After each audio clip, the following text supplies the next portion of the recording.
Hello everyone. Actual news and events that are happening around us today. Subscribe to the channel so that you don't miss the most important.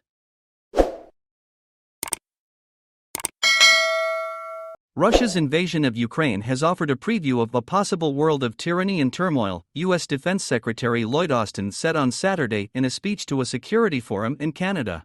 Austin's remarks were some of his strongest to date on the importance to the international community of helping Kyiv prevail after nearly 9 months of war, and they were delivered at what may be an inflection point in the conflict.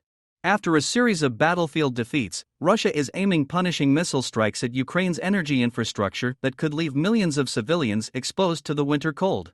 Moscow hopes to exhaust Ukraine's missile defenses and buy time to reset its forces, Pentagon officials say. Austin said Russia was breaking the laws of war. These aren't just lapses. These aren't exceptions to the rule. These are atrocities, Austin said. Russian missile barrages have left innocent Ukrainians without heat, water, and electricity. We've seen schools attacked, children killed, hospitals bombed, centers of Ukrainian history and culture reduced to rubble. Moscow denies that its armed forces deliberately target civilians or civilian infrastructure. The United States and its allies have helped provide arms, intelligence, and training to Ukrainian forces, while stopping short of directly intervening in a war against nuclear-armed Russia. Austin said the United States wouldn't get dragged into Russian President Vladimir Putin's war of choice, but warned of the risks of global nuclear proliferation if Moscow were to prevail. Putin's fellow autocrats are watching, and they could well conclude that getting nuclear weapons would give them a hunting license of their own, Austin said. And that could drive a dangerous spiral of nuclear proliferation.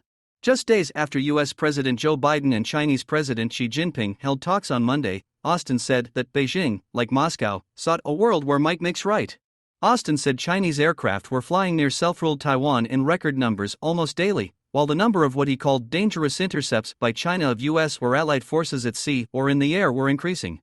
Tensions between Taipei and Beijing have risen since China staged war games near the democratically governed island in August after a visit by U.S. House Speaker Nancy Pelosi.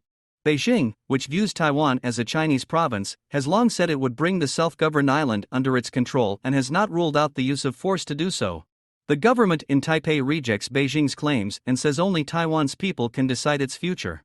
Austin said the United States was drawing on the lessons of Ukraine to bolster the self-defense capabilities of our Indo-Pacific partners.